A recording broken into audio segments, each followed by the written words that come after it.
আল্লাহ খাস করে এই দেশের তিনবারের প্রধানমন্ত্রী আপসহীন দেশ নেত্রী বেগম খালেদা জিয়া এই দেশের জন্য অনেক ভালো অবদান রেখেছেন, ভালো কাজ করেছেন।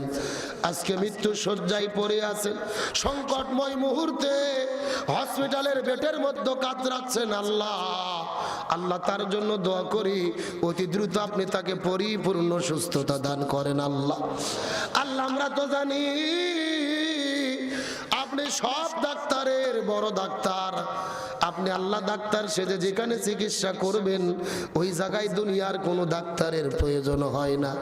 দুনিয়ার সব ডাক্তার যখন ফেল পড়ে ওই জায়গায় আপনি আল্লাহ আপনার চিকিৎসা শুরু হয়ে যায়। আল্লাহ আপনি তো কুন ফায়াকুন, যা বলেন যা ইচ্ছা করেন তাই হয়ে যায়। আল্লাহ হাজারো মানুষ নিয়ে আপনার কাছে দোয়া করি, আল্লাহ বেগম খালেদা জিয়াকে আপনি অতি দ্রুত পরিপূর্ণ সুস্থতা দান করেন। আল্লাহ তার শরীরের ভেতরে যত পয়জন রয়েছে, ভাইরাস রয়েছে, বিগত দিনে জালিমের জুলুমের শিকার হয়ে দীর্ঘদিন ধরে তিনি জেলের মধ্যে বন্দী ছিলেন। আল্লাহ জালিমের জুলুমের শিকার হয়ে তার শেষ জীবনে এসে পৌঁছেছেন। আল্লাহ তার জন্য দোয়া করি, তার উপরে খাস রহমত নাজিল করেন। আল্লাহ আপনি অতি দ্রুত তাকে পরিপূর্ণ সুস্থতা দান করেন। আল্লাহ আবার স্বাভাবিক জীবনে ফেরার মতো তৌফিক দান করেন। আল্লাহ খাস করে বাংলাদেশের এই ক্রাইসিস মুহূর্তে, টার্নিং পয়েন্টে, অন্তত আগামী নির্বাচন পর্যন্ত জাতি গণতান্ত্রিক ধারায় ফিরে যাওয়ার আগ পর্যন্ত ঐক্যের প্রতি খালেদা জিয়ার মতো মানুষ বাংলাদেশের দলমত নির্বিশেষে সবাই যাকে ভালোবাসে, আল্লাহ সেই মানুষটার বর্তমানে এই দেশে উপস্থিতি থাকা বিশেষ প্রয়োজন। আল্লাহ আপনার কাছে দোয়া করি আপনি তাকে পরিপূর্ণ সুস্থতার সহিত বেঁচে রাখেন। আল্লাহ জালেমের জুলুমের শিকার হয়ে কোরআনের পাখি শহীদ আল্লামা দিলওয়ার হোসাইন সাইদি অর্ধশত বছর যিনি কোরআনের মাহফিলে আলোচনা করলেন, যার আলোচনা শোনার পরে হাজারো মানুষ কালেমা পড়ে মুসলমান হলো, ওই আল্লামা সাইদিকে জেল থেকে বের করে হসপিটালে ভর্তি করে ইনজেকশনের সিরিজে বিষ ঢুকাইয়া ওই জালিমেরা শহীদ করে দিল। আল্লাহ ওই আল্লামা সাইদির কবরটাকে আপনি জান্নাতের বাগান বানায়া দেন। আল্লাহ তার অতীত জীবনের গুনাহগুলোকে মাফ করে দেন। আল্লাহ তার জীবনের ভালো কাজগুলোকে কবুল করে নেন। এই দেশের জন্য, রাষ্ট্রের জন্য, জনগণের জন্য যত ভালো ভালো কাজ করেছে আল্লাহ আপনার সন্তুষ্টির জন্য কবুল আর মঞ্জুর করে নেন। আল্লামা সাইদির কবরটা জান্নাতের বাগান বানায়া দেন। আল্লাহ তার কবরের ভেতরে জান্নাতের বিছানা বিছায়া দেয়। আল্লাহ হাসরের ময়দানে আল্লামা সাইদির সঙ্গে আমাকে দেখা করার মতো আমাদেরকে তৌফিক দিয়ে দেন। আল্লাহ বাংলাদেশে নিরপরাধ মানুষদেরকে ফাঁসির দড়িতে ঝুলিয়ে হত্যা করা হলো। মাওলানা মতিউর রহমান নিজামী, অধ্যাপক গোলাম আজম, মাওলানা মতিউর রহমান নিজামী, আলী হাসান, মোহাম্মদ মুজাহিদ, কামরুজ্জামান, সালাউদ্দিন কাদের, শাখা চৌধুরী সহ ওই জালেমের জুলুমের শিকার হয়ে যারা দুনিয়া থেকে বিদায় নিয়েছে, আল্লাহ আপনি সবাইকে শাহাদাতের সর্বোচ্চ মর্যাদা দান করবে। আল্লাহ কাজ করে এই জালেমের জুলুমের মোকাবেলা করতে গিয়ে জুলাই আন্দোলনে 2000 ছাত্র জনতা জীবন দিলেন। আমাদের আবু সাইদ ভাই বন্দুকের কাছে বুক পাতিয়ে দিলেন, মুগ্ধ ভাই পানি বিতরণ করতে গেল, সেখানে শহীদ করে দেওয়া হলো। কত ছাত্র জীবন দিল, কাউকে মেরে আগুন দিয়ে পুরাইয়া ফেললেন। আল্লাহ জুলাই আন্দোলনে যারা জীবন দিয়ে বিদায় নিয়েছে, আল্লাহ আপনি সবাইকে শাহাদতের সর্বোচ্চ মর্যাদা দান করেন। আল্লাহ আপনার কাছে দোয়া করি 33,000 ছাত্র জনতা অসুস্থ, আল্লাহ আপনি তাদেরকে পরিপূর্ণ সুস্থতা দান করেন। আল্লাহ আজকের মাহফিলে 1 টাকা থেকে শুরু করে হাজার হাজার টাকা পর্যন্ত যারা দান করেছে, যারা যেই নিয়তে দান করেছে, তাদের সেই নিয়াতগুলোকে কবুল আর মঞ্জুর করেন। আল্লাহ আপনার কাছে দোয়া করি আজকের মাহফিল যেই মাদ্রাসার মাহফিল, এই মাদ্রাসা কমিটির সভাপতি, সেক্রেটারি, ক্যাশিয়ার, যত সদস্য আছে সবাইকে কবুল করে নেন। 1 টাকা থেকে শুরু করে হাজার হাজার টাকা পর্যন্ত যারা দান করলেন, যারা যেই নিয়তে দান করেছে, মনের নেক মাকসাদ গুলোকে মঞ্জুর করে নেন। আল্লাহ যার মাধ্যমে দাওয়াত গ্রহণ করে এই মাহফিলে এসেছিলাম, আব্দুল কাদের বাস্তববাদী ভাইয়ের জন্য দোয়া করি। আল্লাহ ভাইয়ের কণ্ঠকে কোরআনের ময়দানে বিশ্বময় কবুল করেন। আল্লাহ তার বাবা অসুস্থ, তাকে সুস্থ করে দেন। আল্লাহ আমাদের সবাইকে দিনের পথে পরিচালিত হওয়ার মতো তৌফিক দেন। সর্বশেষ ফরিয়াদ করে বলি, কত মানুষের জানাজার নামাজ আমরা পড়েছি, কত মানুষের কবরে দুহাত দিয়ে মাটি দিয়েছি। একদিন আমরা বিদায় নিয়ে চলে যাব। যেদিন বিদায় নিয়ে চলে যাব, দিনটা যেন জুমার দিন হয়, মাসটা যেন রমজান মাস হয়। এই পৃথিবী থেকে বিদায় নেওয়ার সময় আমাদের সবার জবানে জারি করে দেবেন মধুর কালেমা লা ইলাহা। আমার বন্ধুগণ, মুসলমান ভাইরা, গভীর মনোযোগ। তাহলে নবীর যেমন মানে আল্লাহ ফরজ করে দিলেন, 1 নম্বর কারণ হলো নবী শ্রেষ্ঠ আদর্শ, 2 নম্বর নবী শ্রেষ্ঠ চরিত্র, আর 3 নম্বর কারণটা কি, এই সম্পর্কে আমার আল্লাহ তাআলা কোরআনের মধ্যে কত চমৎকার করে বলেন, ওয়া মা আরসালনাকা ইল্লা রাহমাতাল লিল আলামিন। সূরা আম্বিয়া 17 নম্বর পারার 13 নম্বর পৃষ্ঠার 6 নম্বর লাইন, 107 নম্বর আয়াতে কারিমা।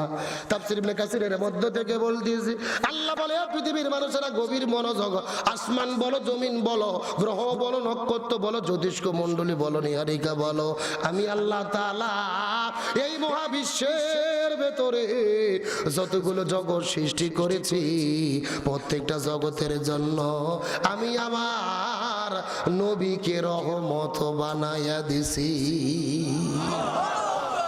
আবার বন্ধুগণ, মুসলমান ভাইরা, গভীর মনোযোগ লক্ষ্য করুন। এতক্ষণ পর্যন্ত আনন্দ করে করে, মজা করে করে অনেক আলোচনা আপনারা শুনেছেন। শেষ কথাগুলো ভালো করে বোঝার চেষ্টা করবেন। আল্লাহ নবীজিকে কেমন রহমত বানাইছে। নবীজি দুনিয়ার মধ্যে আগমন করলেন। নবীজির বাবার নাম আব্দুল্লাহ, মায়ের নাম হলে আমেনা। কিন্তু নবীজি এখন পর্যন্ত দুনিয়ায় আগমন করেন নাই। কিন্তু নবীজি তার মা আমেনার গর্ভের ভেতরে যেই দিন অস্তিত্ব লাভ করে ফেললেন, লক্ষ্য করে দেখা গেল আসমান, জমিন, গ্রহ, পর্বত, নক্ষত্র, সাগরের মাছগুলো পর্যন্ত আনন্দ করা শুরু করে দিয়েছে। নবীজি যেই দিন মায়ের গর্ভের ভেতরে অস্তিত্ব লাভ করেছে, আমিনা রাস্তা দিয়ে যখন হেঁটে যাওয়া শুরু করেছে, তার শরীরের মধ্য থেকে সুঘ্রাণ বের হয়ে পুরো মক্কা শহরের মধ্যে প্রবাহিত হওয়া শুরু করে দিয়েছে। আরেকটু জোরে বলেন। এ বগুড়ার মুসলমান, গভীর মনোযোগ। আমিনার শরীরের মধ্য থেকে সুঘ্রাণ প্রবাহিত হওয়া শুরু করলেন। কিন্তু মক্কার মানুষগুলো মিছিল করতে করতে নবীজির দাদা আব্দুল মুত্তালিবের কাছে চলে গেলেন। তার কারণ হলো, ওই মক্কার রীতি এবং নীতি ছিল, যেই মহিলাটার স্বামী মারা যাবে, এই মহিলা শরীরের মধ্যে সুঘ্রাণ ব্যবহার করতে পারবে না।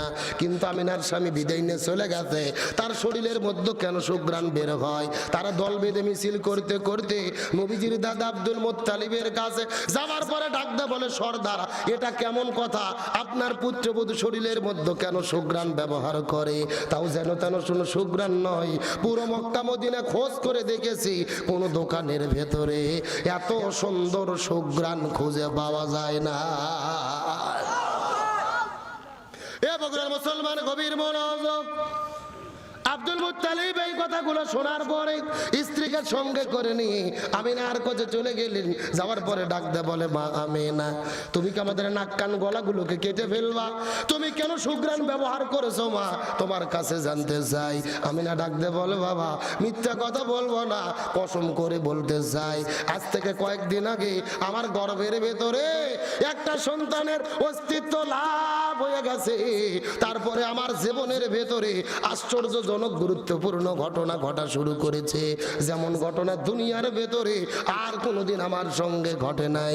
কসম করে বলে মিথ্যা কথা বলবো না, আমার গর্ভের ভেতরে যখন সন্তানের অস্তিত্ব লাভ হয়ে গেল, আমি লক্ষ্য করে দেখতে পারি আমার ঘরের দরজা জানালা এমনকি ধুলো বালি পর্যন্ত আমাকে সালাম বলা শুরু করেছে।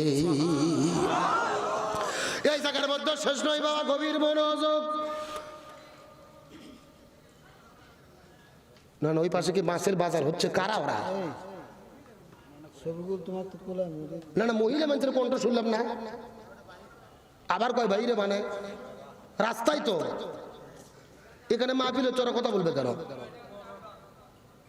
মাইক ছাড়া ওয়াজ করতেছে, দেখছেন? আমার সাউন্ডই যাচ্ছে না, ওয়াটটা আসতেছে না। ভলেন্টিয়ার ভাইদের বলবো খুব সাবধান, কয়েকটি মিনিট কথা বলবো, একটু দেখেন কোনোদিন হয়েছে না। আবার বন্ধুগণ, মুসলমান ভাইরা গভীর মনোযোগ লক্ষ্য করুন। আমি না ডাকতে বলে বাবা মিথ্যা কথা বলবো না, কসম করে বলি আমার ঘরের দরজা জানালা ধুলো বালি কোনাগুলো আমাকে সালাম বলা শুরু করেছে। এই জায়গার মধ্যে শেষ নয়, আল্লাহর পক্ষ থেকে 12 জন রাসূল আমার ঘরের মধ্যে আগমন করেছে, আলান সালান জানিয়ে দিয়ে গেছে। এই জায়গার মধ্যেই শেষ নয় বাবা, মনোযোগ দিয়ে শুনে নেন। আমার গর্ভের মধ্যে সন্তান যখন অস্তিত্ব লাভ হয়ে গেল, লক্ষ্য করে দেখি ওই জান্নাতের ভেতর থেকে 3 জন মহিষী জান্নাতি নারী এসে আমার ঘরের ভেতরে আমার গলার মধ্যে জান্নাতের মালা পরাইয়া দিয়েছি। 1 নম্বর হলেন ইমরাতু ফিরাউন, ফিরাউনের স্ত্রী আসিয়া আলাইহিস সালাম। 2 নম্বর উম্মে ঈসা, ঈসা আলাইহিস সালামের মা কুলসুম ঈসা আলাইহিস সালামের মা মরিয়ম আলাইহিস সালাম। আর 3 নম্বর হলেন উক্তে মুসা, মুসা আলাইহিস সালামের বোন কুলসুম আলাইহিস সালাম। এই 3 জন মহিষী নারী জান্নাতের মধ্য থেকে জান্নাতের মালাগুলো আনার পরে আমার গলার মধ্যে পরাই দিয়ে ডাক দে বলে, আমিনা তুমি কোনো যেন তেন কোনো মহিলা নয় রে, তোমার গর্ভের ভেতরে আল্লাহ যেই সন্তান প্রেরণ করতেছে এই সন্তানটাই হবে আখিরি জামানার পয়গম্বর। এই কথা বলার পর আমিনা ডাকতে বলে, বাবা এখানে শেষ নয়, আমি কাকের মধ্যে কলস নেওয়ার পরে ঘর থেকে বের হয়ে যখন কূপের মধ্যে পানি আনার জন্য কূপের কাছে চলে গেছি, যাওয়ার পরে লক্ষ্য করে দেখি ওই কূপের ভেতর থেকে পানিগুলো টকবক টকবক টকবক টকবক করে কূপের মুখের কাছে চলে এসেছে। আসার পরে ডাকতে বলে, আমি না তোমার এত কষ্ট করতে হবে না রে বা, তোমার গর্ভের ভেতরে আল্লাহ তাআলা প্রেরণ করেছেন আখেরি জামানার পয়গম্বর। তুমি আমি না যদি হুকুম করো আমরা কূপের পানি তোমার ঘরের দরজায় যেতে চাই। আর একটু জোরে বলেন না সুবহানাল্লাহ। আমি না ডাকতে বলে, বাবা এই জায়গার মধ্যে শেষ নয়, আমি যতক্ষণ কূপের কাছে দাঁড়িয়ে থাকি ওই কূপের পানিগুলো ওপরে থাকে, আমি যখন চলে আসি কূপের পানিগুলো নিচের দিকে চলে যায়। এই কথা বলার পরে আমি না মুখ থেকে থুতু বের করার পরে সামনের দিকে থুতু নিক্ষেপ করলেন, থুতুর মধ্য থেকে ওই সুঘ্রাণ বের হওয়া শুরু হলো, ঘরটা পার হয়ে পুরো মক্কা শহরের মধ্যে ছড়িয়ে পড়লেন। আমি না ডাকতে পারে, বাবা এখান থেকে বোঝা গেল আমার শরীর থেকে কোনো সুঘ্রাণ বের হয় না, বরং সুঘ্রাণ হলো আমার গর্ভের মধ্যে যেই সন্তান এসেছে এই অনাগত সন্তানের কারণে সুঘ্রাণ প্রবাহিত হয়। আবার বন্ধুগণ মুসলমান ভাইরা গভীর মনোযোগ লক্ষ্য করুন, মনোযোগ দিয়ে আবেগ নিয়ে অনুভূতি নিয়ে কথাগুলো শোনার চেষ্টা করবেন। এই দুনিয়ার ভেতরে সবচাইতে কষ্টের কাম হলো সন্তান প্রসব করা, এর চাইতে বড় কষ্টের কাম দুনিয়ার মধ্যে একটাও হতে পারে না। কিন্তু সন্তান প্রসব করা, গর্ভে ধারণ করা কতটা কষ্টের আপনিও বলতে পারবেন না, আমিও বলতে পারবো না, কিন্তু আমার মা বলতে পারবে, আমার স্ত্রী বলতে পারবে। পৃথিবীর চিকিৎসা বিজ্ঞানীগুণ বলেন এই দুনিয়ার মধ্যে যখন কোনো মা গর্ভবতী হয় ওই সন্তান পেটের ভেতরে ছেলে এবং মেয়ে স্বামী স্ত্রী মেলামেশা করার পরে স্বামীর অবরোধ থেকে একটা ফোঁটা বীর্য যখন মায়ের জরায়ুর মধ্যে ঢুকে পড়ে, এক ফোঁটা নাপাক পানি থেকে আল্লাহ বিন্দু বিন্দু কোনা কোনা করে 3-4 মাস বয়স হয়ে যায়, রক্তপিণ্ড তৈরি হয়, সেখান থেকে গোস্ত হয়, হাড় হয়। এইভাবে চলতে চলতে যখন 6 মাস পার হয়ে 7 মাসে পড়ে যায় ওই সন্তান মায়ের গর্ভের ভেতরে পা থাকে ওপরের দিকে, মাথা থাকে নিচের দিকে। 6 মাস যখন বয়স পার হয়ে যায় সন্তানের পা গুলো মায়ের কলিজা বরাবর ঠেকে যায়, নিচে থাকে মাথা, উপরের দিকে থাকে পা। এই সন্তান প্রতিদিন মায়ের কলিজা বরাবর লাথি মারতে থাকে। কত মা নীরবে নিবৃত্তিতে দিনে রাতে বসে বসে কাঁদে, কিন্তু কোনো শব্দ করে না। চোখের কোণ দিয়ে দেখবেন গর্ভবতী মায়ের পানি পড়তে থাকে। ওই সন্তান মায়ের কলিজায় আঘাত করতে থাকে। এই যে 7 মাস থেকে শুরু করে 10 মাস 9 মাস পর্যন্ত এই সন্তান বারবার মায়ের কলিজার মধ্যে লাথি মারতে থাকে। আপনি আপনার মায়ের কলিজায় লাথি মেরেছেন, আমি আমার মায়ের কলিজায় লাথি মেরেছি। কিন্তু দুনিয়ার ভেতরে এই পৃথিবীর চিকিৎসা বিজ্ঞানী গুণ বলেন, কোন সুস্থ মানুষের কলিজার মধ্যে বাইরে থেকে যদি আঘাত করা হয়, ওই মাটা দুনিয়ার মধ্যে বেঁচে থাকার মতো কোনো কথা নয়। কিন্তু ডাক্তাররা বলে আমাদের মাথা বড় ফেল পড়ে যায়, পরীক্ষাগুলো বড় ফেল পড়ে যায়। প্রত্যেকটা সন্তান মায়ের গর্ভের ভেতরে, তার মায়ের কলিজার ভেতরে 3000 বার থেকে শুরু করে 3500 বার পর্যন্ত মায়ের কলিজায় লাথি মারে। আর যেই সন্তান মায়ের কলিজায় যত বেশি লাথি মারে, ওই মায়ের সঙ্গে সন্তানের ভালোবাসা মহব্বত সম্পর্ক আল্লাহ আরো তত বৃদ্ধি করে দেয়। লিল্লাহি তাকবীর। মুসলমান গভীর মনোযোগ। ওই সন্তান যখন দুনিয়াতে আগমন করবেন, আল্লাহ হুকুম করেন সন্তানের যখন প্রসব হবে, মায়ের জরায়ু ভেদ করে বড় বড় 3টে পর্দা ভেদ করে দুনিয়াতে আগমন করতে হয়। প্রায় 2 থেকে 2.5 বালতি পর্যন্ত রক্ত মায়ের শরীরের মধ্য থেকে পড়ে যায়। কিন্তু সন্তান যখন দুনিয়াতে আগমন করবে, আল্লাহর হুকুম হলো ওই সন্তান দুনিয়ার আলো বাতাস দেখার জন্য মায়ের গর্ভের মধ্যে নড়াচড়া শুরু করে, যুদ্ধ শুরু করে এই পৃথিবীতে আগমন করার জন্য। কিন্তু কি অস্ত্র দিয়ে যুদ্ধ করবে? তার হাতের মধ্যে তো কোনো অস্ত্র নাই। ওই যে উপরের 2টা পা মায়ের কলিজা বরাবর ঠেকে থাকে, আর মাথা থাকে নিচের দিকে মায়ের জরায়ুর দিক থেকে। ওই পাগুলো কলজায় ধাক্কা দেয়, আর বারবার পেছন দিক থেকে চারা দিয়ে শক্তি করে দুনিয়াতে আগমন করতে থাকে।